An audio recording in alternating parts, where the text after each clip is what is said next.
Morning, ladies and gentlemen. Welcome once again to the inaugural session. We are awaiting for our chief guest, General Anil Chauhan, Chief of Defence Staff, and other dignitaries who would be amidst us in a short while from now. We would also be having the honors to have Ambassador Shyam Saran, the former Foreign Secretary of India, amidst us, who has also been the President of India International Centre. Adorning the dais, we would also be having Shri Rajesh Kumar Singh, Defence Secretary, Government of India, Lieutenant General N.S. Raja Subramani, Vice Chief of Army Staff, Air Marshal Tejendra Singh, AVSM, Vayu Sena Medal, Deputy Chief of Air Staff, and Vice Admiral Krishna Swaminathan, AVSM, VSM, Deputy Chief of Naval Staff.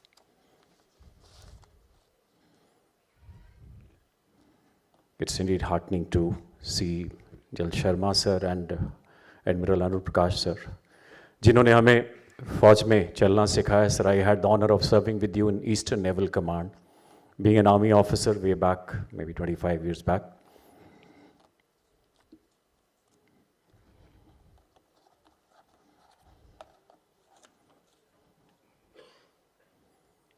Kindly settle down. Our guests outside the hall or those.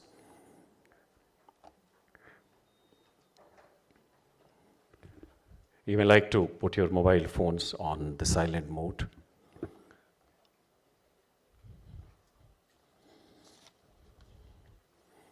General Anil Chauhan, PVSM, UYSM, AVSM, SM, VSM, is an alumnus of National Defence Academy, Khadagwasla. He was commissioned into the 6th Battalion, the 11th Gorkha Rifles in June 1981. The officer has vast experience in operations across a wide spectrum of conflict and terrain profiles. The General Officer commanded an infantry battalion along the line of control in Jammu and Kashmir, a mountain brigade in Manipur, an infantry division in the valley, and a corps in the northeast. His staff and instructional assignments, ladies and gentlemen, include instructional tenure at headquarters Imtrat, Bhutan, military observer on a UN mission, to Angola, General Staff Officer Operations of the Mountain Division. Ladies and gentlemen, our chief guest, General Anil Chauhan, is amidst us. A warm welcome to General Anil Chauhan, Param Vishisht Seva Medal, Uttam Yuddha Seva Medal, Ati Vishisht Seva Medal, Sena Medal, Vishisht Seva Medal. We are also honored to have amidst us the gracious presence of Ambassador Shyam Saran, former Foreign Secretary of India, who is also the President of India International Centre. Honored to have Air Marshal Tejendra Singh, Ati Vishisht Seva Medal, Vayu Sena Medal, Deputy Chief of Air Staff. As I mentioned, General Anil Chauhan, our CDS, he was General Officer Commanding in Chief, Eastern Command from September 1st, 2019 to 31st May 2021. Post his retirement from active military service, the General served as a military advisor to the National Security Council Secretariat in October 21 to September 2022. We are equally honored to have amidst us Ambassador Shyam Saran, जिनके बारे में कुछ भी कहना शायद सूरज को दीपक दिखाने जैसा होगा. Sir has served as Prime Minister's Special Envoy for Nuclear Affairs and Climate Changes, has also served as Chairman of National Security Advisory Board under National Security Council, and was awarded Padma Bhushan in 2011 for his illustrious civil services, the third highest award.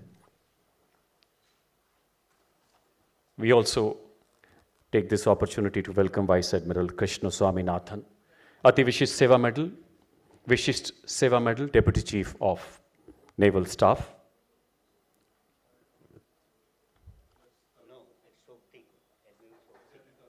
My sincere apologies, sir. I stand corrected, sir. I think there has been some last-minute changes. Very, very sincere apologies, ladies and gentlemen. We are Deeply honored to have amidst us Vice Admiral Sopti, sir.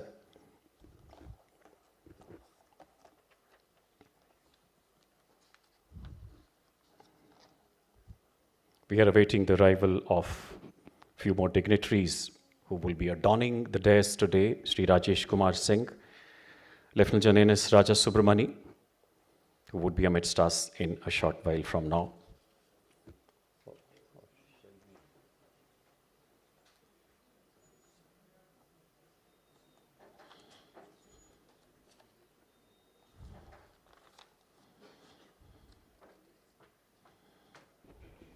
Let me make a total correction to my folly. We are privileged and deeply honored to have Vice Admiral Tarun Sopti, Ati Vishish Seva Medal and Vishish Seva Medal. Please join a big round of applause for our dignitaries on the dais.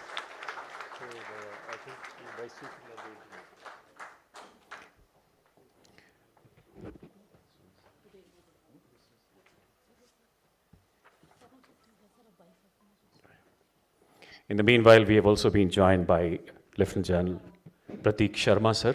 A hearty welcome to all the dignitaries on the dais. I think it's time to commence the proceeding, sir. Ma'am, shall we? Okay. It's indeed good fortune, ladies and gentlemen, to be amidst our illustrious veterans among the audience whose vision has shaped the tri-services into a formidable force. We are blessed to be in the midst of this galaxy of luminaries, the distinguished speakers, eminent moderators, officials from other departments of the government. This festival, ladies and gentlemen, is a prominent rendezvous of entire military ecosystem that showcases our glorious military heritage and reinforces India's stature as an ancient civilization with rich military ethos, gallant traditions of soldiering and war fighting. और देवी और सज्जनों बात अगर पुरातन सभ्यता और सेना की उत्कृष्ट परंपराओं की जाए, जैसा कि मैंने अभी जिक्र किया, tradition, soldiering and war fighting, सेना की उत्कृष्ट परंपराओं की, युद्ध कौशल की या फिर विजयश्री के संकल्प की, तो यकीन मानिए तस्मात् उत्तिष्ठ कौन्तेय, जैसा कि गीता में कहा गया है, तस्मात् उत्तिष्ठ कौन्तेय युद्धाय कृतनिश्चय की परपाटी वाले भारत से बेहतर भला इन परंपराओं को कौन समझ सकता है, कौन जान सकता है। जी हाँ, वही भारत जिसे सिंधु घाटी वाला भारत कहा जाता है। याद है सभ्यता जहां पहले आई पहले जन्मी है, जहां पे कला, अपना भारत वो भारत है जिसके पीछे संसार चला। भारत विजया वीर गति के सैन्य आदर्शों वाला भारत, जिसके शूरवीर सैनिक निश्चय कर अपनी जीत करों के उद्घोष के साथ हमेशा फतेह का नया इतिहास रचते आए हैं। देवी और सज्जनों, ये मिलिट्री हेरिटेज फेस्टिवल हमारी इसी समृद्ध सैनिक विरासत को सहेज कर संजो कर रखने का, इसे जन जन तक पहुंचाने का एक अभिनव प्रयास है। May I now request DG USI for the welcome address, please.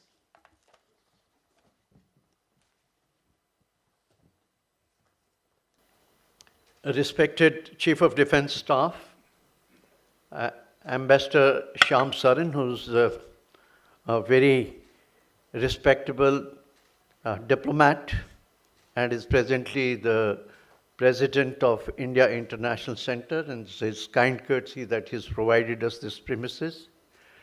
The Deputy Chiefs from the 3 services, veterans, serving officers, families, NCC cadets, ladies and gentlemen, and those diplomats, both military and otherwise, who made it convenient to be with us on this very special occasion. At the outset, I'm grateful to the dignitaries on the stage to spare their valuable time. Their presence here is very, very inspiring for all of us. The Indian Military Heritage Festival is the 2nd edition of our annual flagship program organized by the USI, which is one of the world's oldest think tank in collaboration with Ministry of Defense, Indian Armed Forces and the DRDO. As we all know, India has come to be recognized as a vibrant ancient civilization that is an amalgamation of profound collective wisdom, customs, and traditions. The spirit of Vasudhaiva Kutumbakam, that is one earth, one family, and one future, has not only inspired the nation but also resonated with the international community. Our motherland, Bharat, has articulated a lofty vision that is India at 2047 to be a developed country with a 3 trillion economy, to be spearheaded by Amrit Pidi, which is our youth, and in a period of Amrit Kal, which is the golden period. Now, we know that if we peep into our civilizational past, it reveals that India has a very rich military heritage that is manifest in our ancient scriptures, epic battles, monuments, memorials, museums, and the very moral code of conduct. The essence of India's statecraft is embedded in our ancient scriptures, to name Chanakya Niti, Arthashastra, military systems of Cholas, Palwas, Marathas, Sikhs, Dogras, etc. India's participation in the 2 world wars and post-independence conflicts endows the nation with unique war-fighting experience that adds to our rich military heritage. I can proudly state that the USI of India is the repository of India's military heritage. Therefore, in order to conserve and promote India's military heritage, the USI of India has embarked upon some notable initiatives, such as Veer Gatha project, as part of Azadi Ka Amrit Mahotsav, which was launched last year by Raksha Mantri during the first seasons of the festival. Then we have another project going on, that is Project Udbhav, which has been launched by Indian Army. And this was again launched last year by Raksha Mantri, and that is to study our ancient scriptures and convert into a modern strategic vocabulary. We've also undertaken digitization of military history records of the services, organizing military exhibitions, debates, and doing a lot of advocacy in regard to India's military heritage. Today, we are happy to announce that the Chief of Defense Staff is launching another important project, and that is called Shaurya Gatha. This project is being undertaken by Department of Military Affairs in collaboration with the USI, and under this project, we want to create an entire ecosystem of conserving and promoting India's military heritage, including visits to some of our forward areas and epic battlefields where our ancestors have made supreme sacrifices and brought glory to the nation. Another hallmark of the current event is an exhibition on Atmanirbhar Bharat organized by the DRDO, wherein they are showcasing the history of the journey of their innovation and research and development. I wish to add here that the USI has established a Cyber Center of Excellence in collaboration with Cyber Peace Foundation. And this is a niche area which is looking at comprehensive cyber security, create an ecosystem to enhance cyber security awareness amongst various stakeholders. Our endeavor is to promote a whole of nation approach to national security. Therefore, this festival provides an interactive platform for historians, strategic thinkers, policy makers, and youth leaders to ideate and cross-fertilize thoughts on military heritage, conflict studies, their resolution, geopolitics, niche and emerging technologies. In this regard, I wish to appeal to the CDS and the other dignitaries to consider our proposal of setting up an Indian Military Heritage Trust or Foundation under the aegis of the USI. This event is open to public and is being live streamed across multiple media platforms to reach out to larger audience. I'm sanguine that the Military Heritage Festival will generate keen interest in our military heritage in the public and promote spirit of patriotism. At the end, I once again thank Ministry of Defense and the services for their continued support and guidance in the endeavors of United Service Institution of India. Thank you very much and Jai Hind.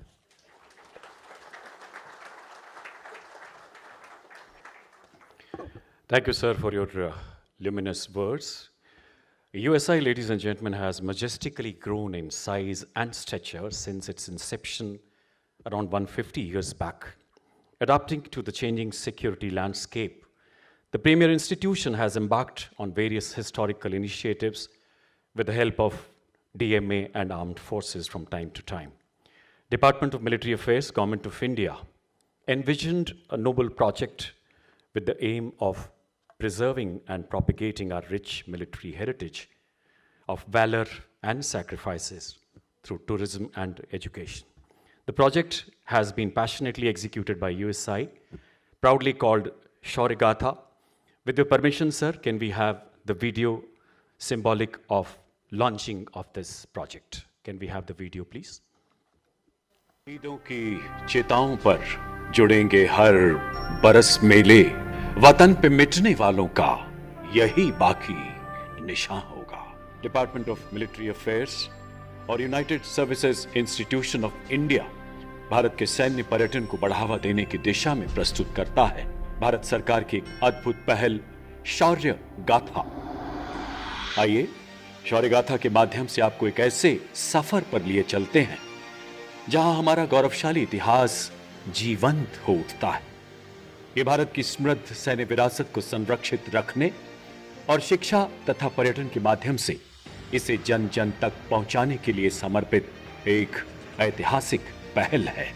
एक ऐसा मंच जो जनमानस को इन घटनाओं, स्थलों एवं कहानियों को जानने के लिए आमंत्रित करता है जिन्होंने राष्ट्र को आकार दिया है और आने वाली पीढ़ियों को प्रेरित किया है।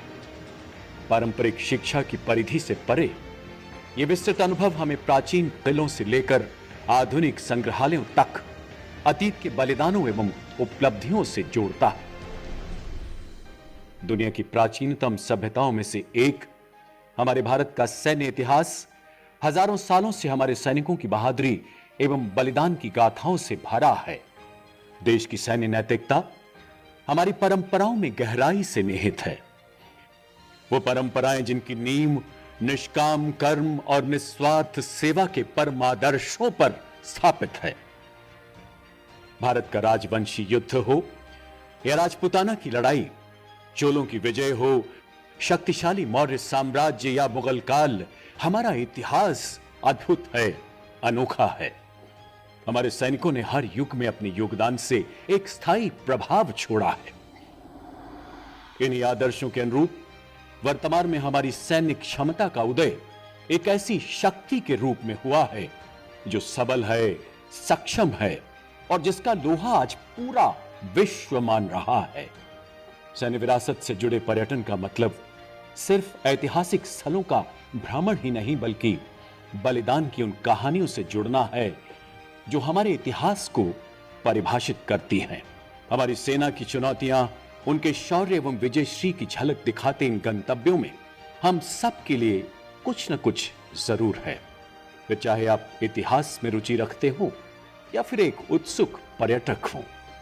सैन्य पर्यटन हमारे विशाल सैन्य इतिहास को संरक्षित करते हुए भावी पीढ़ियों को प्रेरित करने का एक अभिनव प्रयास है जिसके माध्यम से हमारी दीर्घकालीन सैन्य परंपराओं की जानकारी का विस्तार होगा एवं पर्यटन को नई ऊंचाई मिलेगी।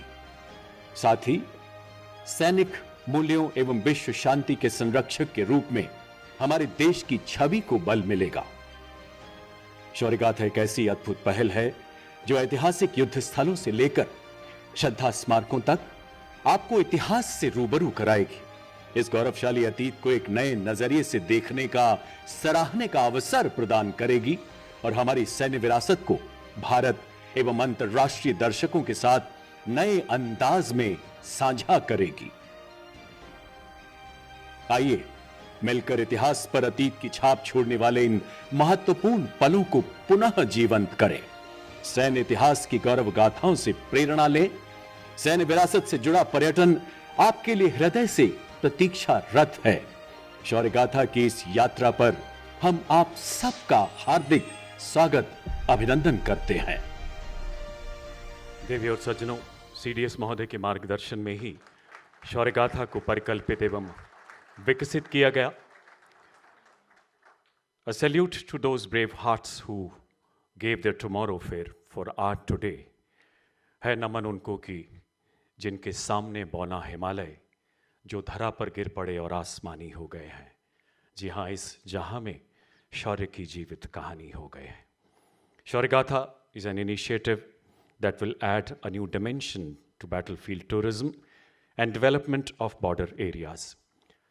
When we talk about border areas, who would know it better than our CDS, who commanded an infantry battalion along the line of control in Jammu and Kashmir, a mountain brigade in Manipur, an infantry division in the Kashmir Valley, a corps in the northeast, and then an army on the eastern borders. May I request the General Officer to deliver the keynote address, please, and share his luminous thoughts. General Anil Chauhan.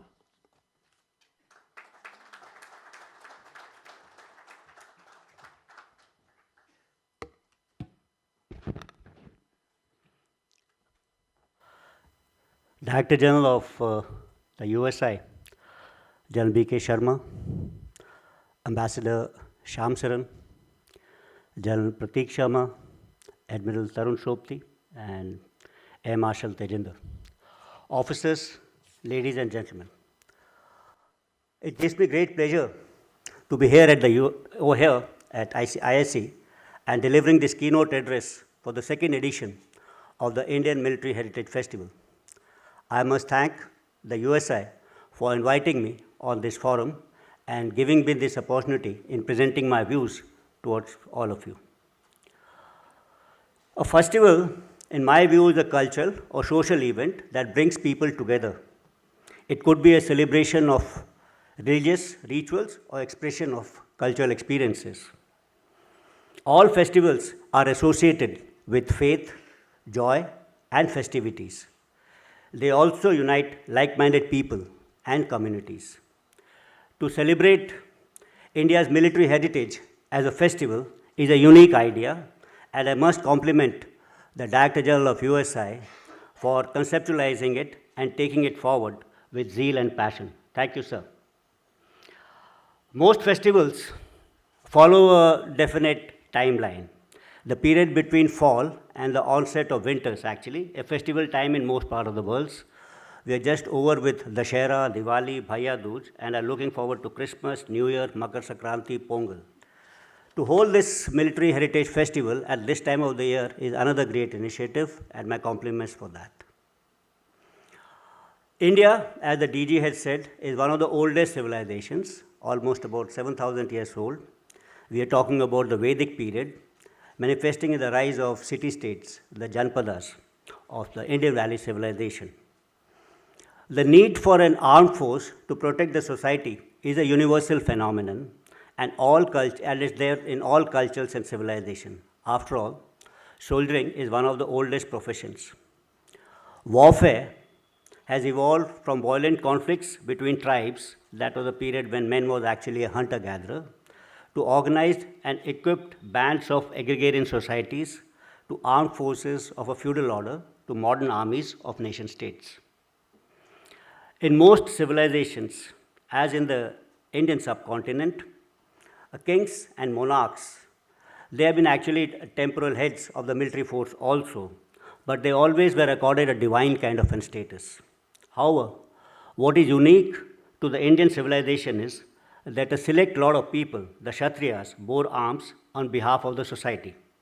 The martial race theory of the British, expounded in the Indian subcontinent, may be an extension of that particular concept.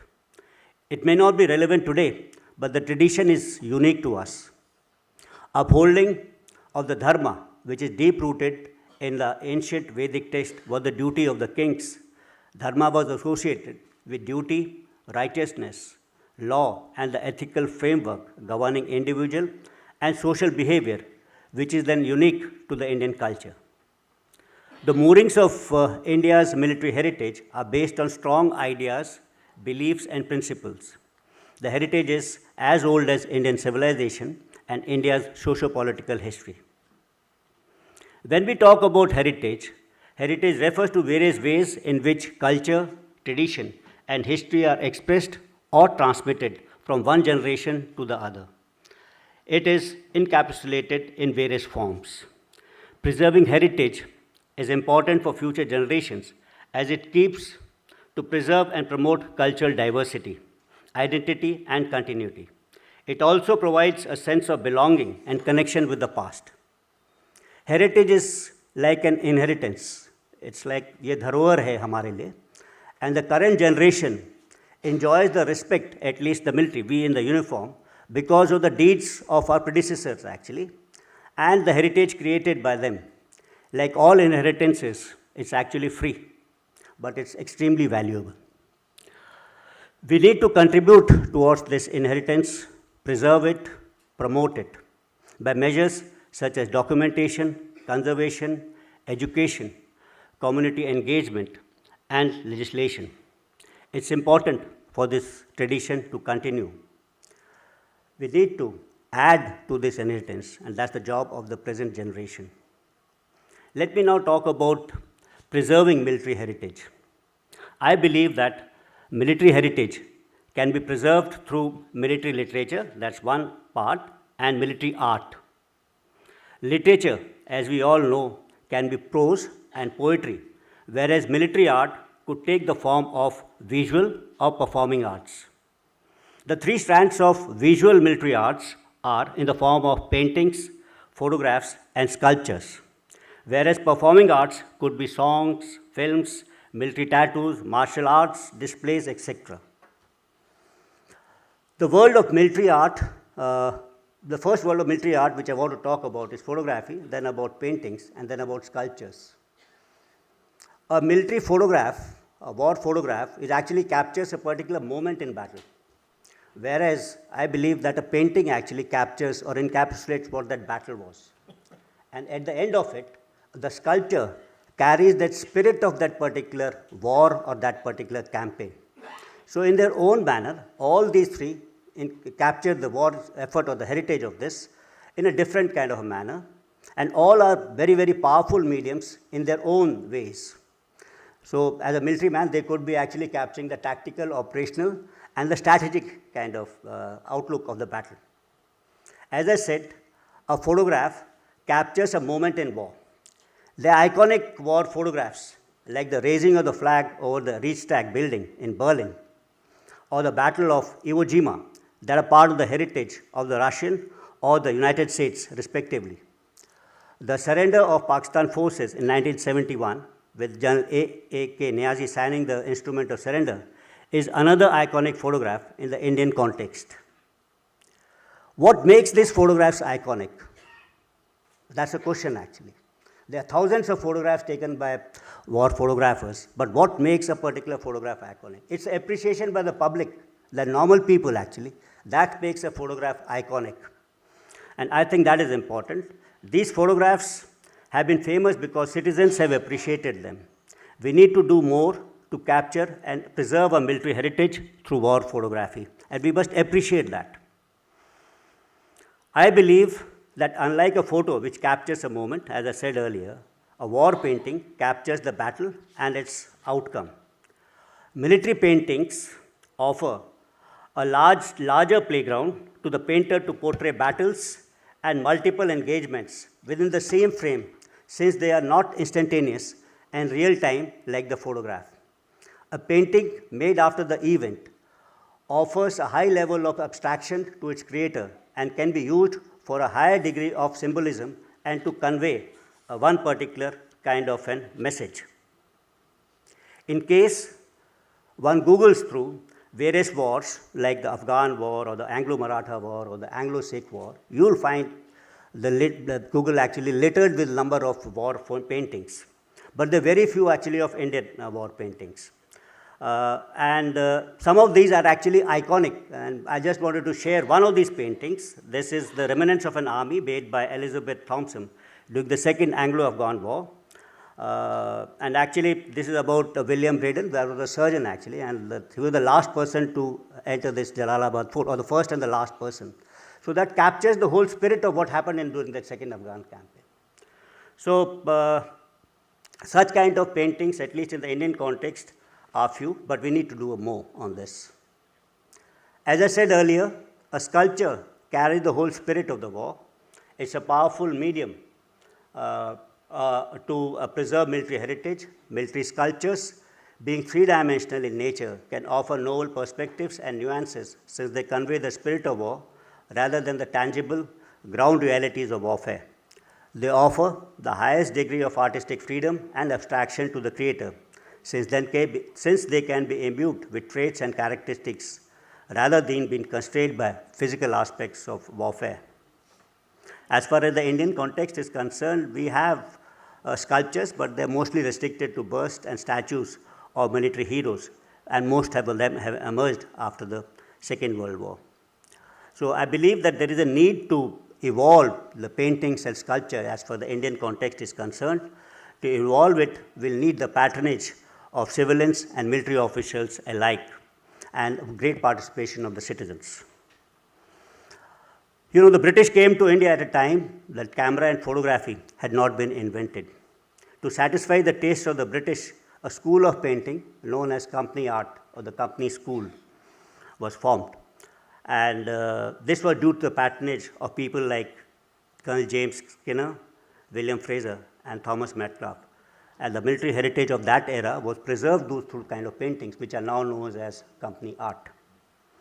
In World War I and World War II, the British government commissioned famous artists like Paul Nash, Sir Stanley Spencer, John Piper, and Henry Moore to produce works of art.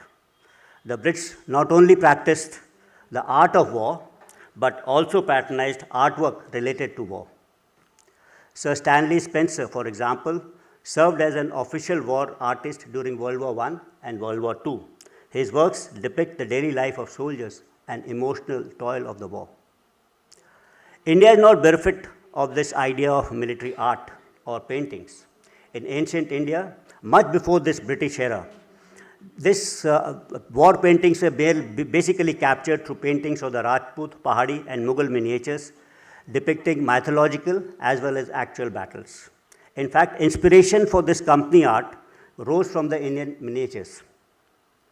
Like, as we have seen, so an enthusiasm is required actually to keep all this alive. There may have been a few omissions to this general rule as far as Indian traditions of capturing military art is concerned, and some of these exceptions I can name. One is Colonel Arul Raj is one of them. The military art created by him in terms of battle scenes, portraits, and caricatures is scattered all across South Block, Battle Honours Base, NDC, and Manekshaw Center. Maybe there's a need to catalogue them, and or maybe there's a need to organize a kind of an exhibition, a retrospective of paintings of famous artists like Arul Raj, so that his artwork is known to all of us. Talking about performing arts, Indian traditions are replete with various forms of performing military arts, dances, and drama. The Kalariya Pattu dance of Kerala is a dance drama that focuses on warriors' physical and spiritual discipline. On the other hand, Yakshagana, dance form of Karnataka, emphasizes battles and the virtues of warriors. The Kukri dance, Gatka are examples of martial art displays that celebrate bravery and valor. Apart from this, let's talk about military literature now. In addition to military art, military literature plays a significant role in preserving, interpreting the experiences, values, and ethos of the military life. This genre can be broadly classified into poetry and prose, each offering a unique insight into military experience. Military poetry captures the valor, sacrifice, and emotional relevance of warfare in a concentrated and evocative form. It not only celebrates heroism, but also reflects the emotive and psychological dimension of battlefield in India. In India, military poetry often venerates iconic figures who symbolize courage and resilience. For example, I would like to read out a few poems a few lines from the poem of Subhadra Kumari Chauhan on the exploits of Maharani Lakshmi Bai. सिंहासन हिल उठे, राजवंशों ने भ्रिकुटी तानी थी, बूढ़े भारत में भी आई फिर से नई जवानी थी। गुम हुई आज़ादी की कीमत सबने पहचानी थी, दूर फिरंगी को करने की सबने मन में ठानी थी। चमक उठी सन 57 में वह तलवार पुरानी थी, बुंदेले हर बेलों के मुंह हमने सुनी कहानी थी, खूब लड़ी मर्दानी वो तो झांसी वाली रानी थी।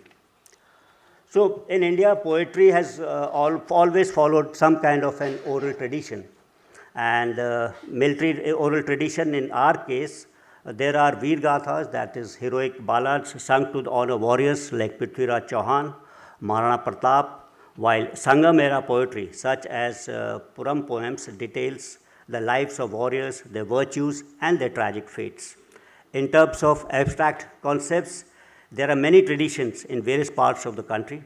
For example, Dharma Yudh doctrine calls for a moral conduct of warfare, and Kshatriya Dharma valorizes bravery, loyalty, and self-sacrifice, laying the moral foundation for the conduct of war. Prose in military literature, that's the second part, offers to a more detailed and immersive exploitation of military life, capturing both historical and fictional narratives. Military history provides an essential foundation, documenting events, strategies, and figures that shape the course of warfare. Official works on India's military history, written and compiled by Ministry of Defence Historical Division, are complemented by written accounts of various battles and conflicts by a large number of authors, and there is a plethora of literature on this particular part. What I think is missing is the military fiction or the art fiction part of it, which when I was very young, I would remember an author like Manohar Malgaonkar and his books like Distant Drums, Combat of the Shadows, Bandicoot Run, Spy on the Amber. So where he combines historical events, military historical events, along with fiction to make it easily readable for the normal audience or the citizens. That, I think, is missing in the Indian context, and that we need to do more about it. Indian military heritage encompasses not just historical events, but also cultural practices that have evolved over centuries. The principles of dharma, that is righteousness, and seva, that is service, are integral to India's military culture. These values guide us to our commitment to protect not only just our borders, but also uphold peace and security for all. Our armed forces today embody these principles in their operations and interactions with communities. They are not merely defenders of the territory, but also custodians of peace and stability in a diverse nation. As we reflect on these values, we remember that true valor is measured not only by acts of gallantry, but also by the integrity with which we serve our nation.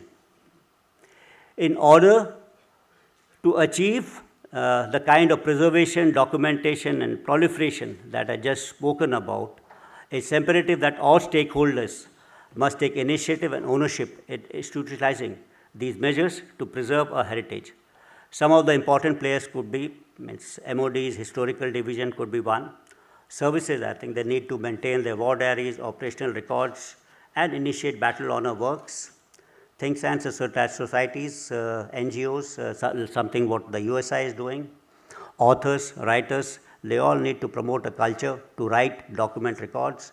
And above all, I think it's the duty of the normal citizens of the country to either contribute to it by writing or painting, or if not, at least appreciating what has been done. At times, we see much of the general public remains unaware of nation's military heritage. In that manner, the Indian Military Heritage Festival enhances understanding of India's military traditions, contemporary security, and strategic issues.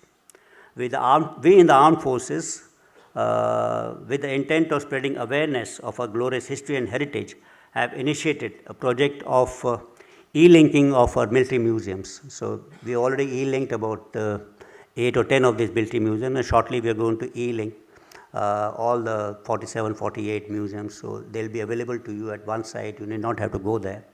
We are also thinking of e-linking all the war museums to the National War Museum site, so that would be available to you, anyone. So you could pay homage to a particular war memorial which has been fought in an e-manner. Similarly, in order to familiarize people with military valor, a hybrid model has been adopted for something about battlefield tourism, which the DG USA mentioned in the beginning. This will include online links of various battlefields where Indian armed forces have fought. Actual physical tours of that battlefield will also be organized for those wanting further information on the exploits of Indian armed forces in these theaters of war. Today's event will also witness, as brought out, the launch of Project Shaurya, for the short video of which you just saw. That's again an initiative by Department of Military Affairs and the USI, and that's also in collaboration with other ministries like Tourism, Culture, Education, and Home Affairs. This project aims to conserve and promote India's military heritage through education and tourism. I am confident this major initiative, which highlights our rich military heritage and culture of a country, will achieve the desired goals both nationally and internationally.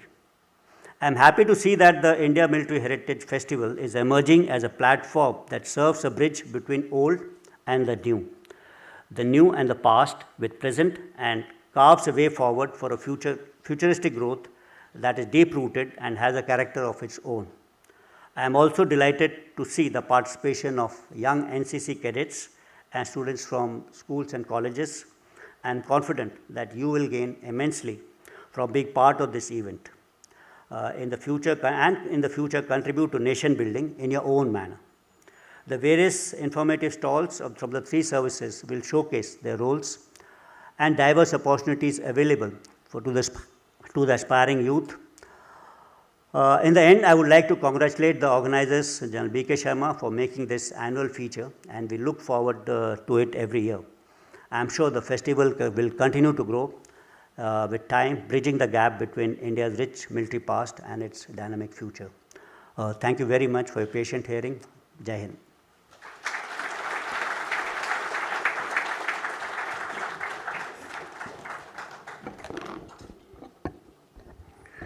Thank you very much, sir. Our CDS mentioned about those lines from Subhadra Kumari Chauhan, खूब लड़ी मर्दानी. कल्पना कीजिए, पीठ पर नन्हे दामोदर राव, दोनों हाथों में तलवारें, मुंह में घोड़े की लगाम, और दुश्मनों पर चंडी बनकर टूटती रानी लक्ष्मीबाई. और ये गौरव, ये इतिहास, ये समृद्ध विरासत होने का गौरव सिर्फ हम हिंदुस्तानियों को ही हासिल है. Thank you very much, sir, for your kind words. Ladies and gentlemen, USI, under the able guidance of Major General B.K. Sharma, sir, the DG USI has been intricately associated with various accomplished authors and speakers, and many of these scholars have dedicated their lives to enhance the personal and professional growth of others through their discourse, books, and publication. Taking this legacy forward, USI has come up with few more publications which will be released by our chief guest today. First, in this series, we have a booklet on Shaurya.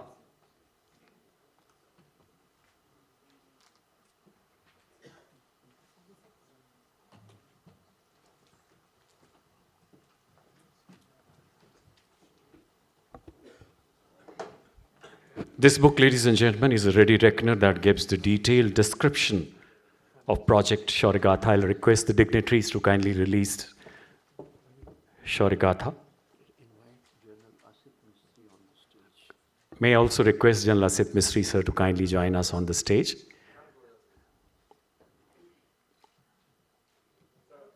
Sir, please come.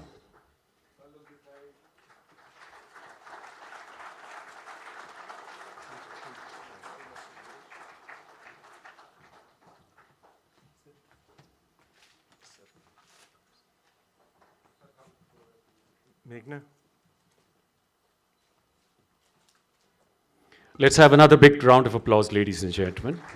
Glorious moments.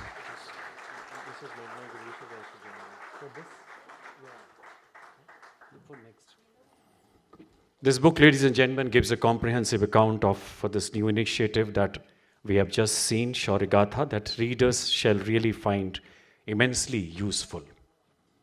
Thank you very much, gentlemen. Next in the series, we have, kindly take your seats, sir. Next in the series, ladies and gentlemen, we have a book titled Valor and Honor, Indian Army Through the Ages. The book has been compiled by Center for Military History and Conflict Studies under the aegis of USI. And the book has been edited by Major General Ian Cardozo, AVSM SM retired. I'll request General Cardozo and Major General Jagatbir Singh, VSM retired. Sir, can I request the general officers to please come on the stage? It has been edited by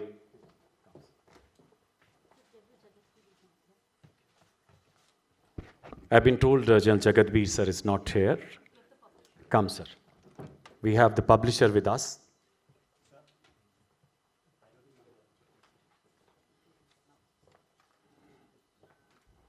A comprehensive history of Indian Army that aims to make our legacy accessible to braver audience. We have General Ian Cardozo, as we all know, was commissioned into the 1st Battalion, the 5th Gorkha Rifles, and has taken part in 1962, 1965 and 1971 wars. The gallant Gorkha, who lost his leg in the Battle of Sylhet, and thereafter commanded an infantry battalion, a brigade and a division. Thank you. Let's join our hands together once again. Thank you. Thank you, General Cardozo, sir. Next, we have a report.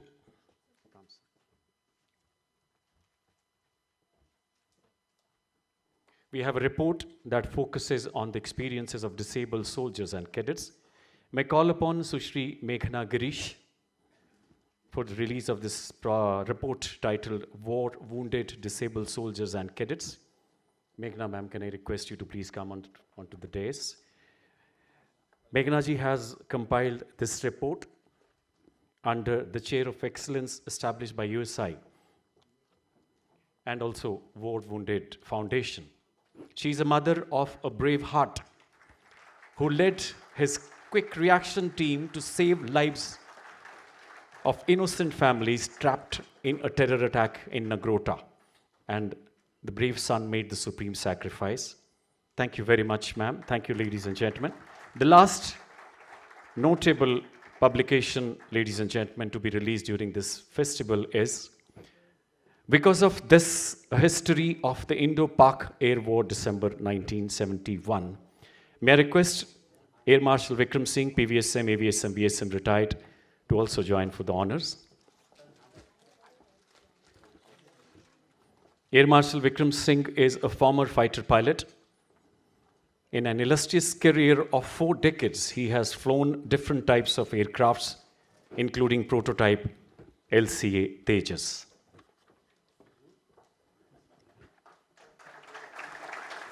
A History of Indo-Pak Air War, December 1971. The book talks about the impact of 1971 conflict on our military strategy, where Indian Air Force played a vital role. दुश्मन को 2 हिस्सों में चीरता वो महासंग्राम जिसने दुनिया के नक्शे को बदल के रख दिया. Thank you, gentlemen. Thank you very much.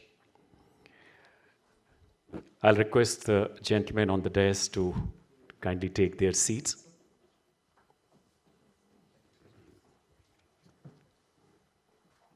Thank you very much, sir. They say gratitude is the gateway to grace. May I call upon squad leader Rana Cheena, Director, Center for Military History and Conflict Studies, for vote of thanks. Thank you. Thank you, Colonel.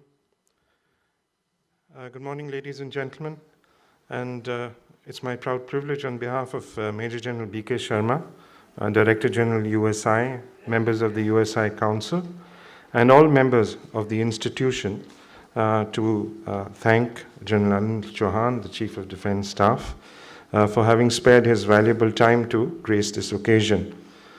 The United Service Institution is the only think tank in the country that's been working tirelessly for a number of years to promote the conservation and preservation of our tangible and intangible military heritage, both nationally and globally.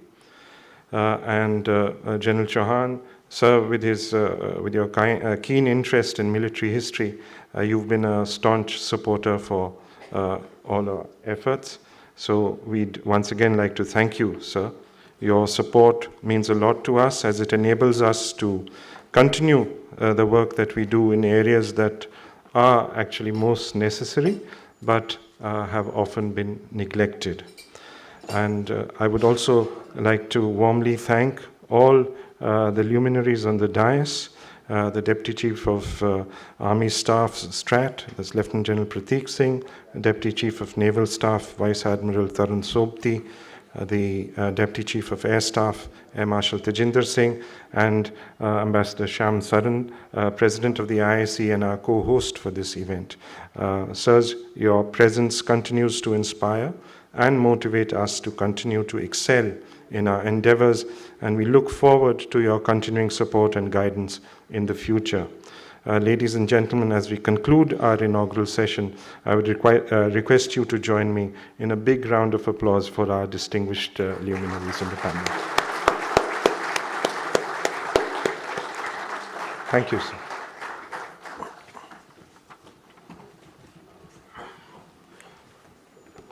Thank you very much, sir. They say tum samay ki ret par, miles to go before we sleep. Thank you very much, Chief of Defence Staff. We come to the end of this inaugural session. We shall proceed for the next session after the dignitaries on the dais and other dignitaries proceed out from this hall. Thank you. Oh, I'm sorry, sir. Okay. May I request DG USI to kindly present a token of our gratitude to the CDS and other dignitaries. Miles to go before we sleep. I was about to sleep, but then we still have miles to go before we sleep. The festival spanned over next 2 days would be a delight as the panelists discuss a wide spectrum of themes as our CDS brought out World War I to post-independence conflicts, cyber warfare, and Raksha Atmanirbharta.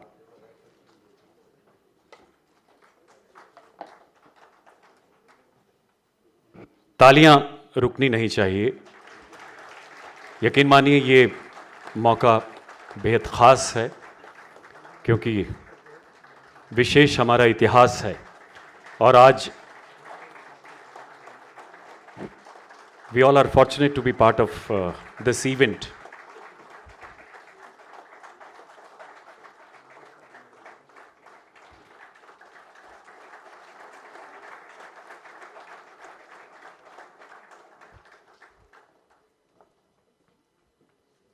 Thank you very much, sir. And sir, I would like to tell the CDS the voice in the audiovisual was mine, so I also got an opportunity to enter into the historical pages of USI. Thank you very much, sir.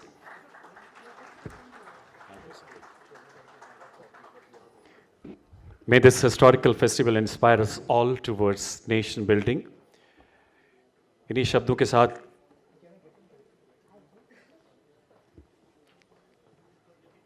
inaugural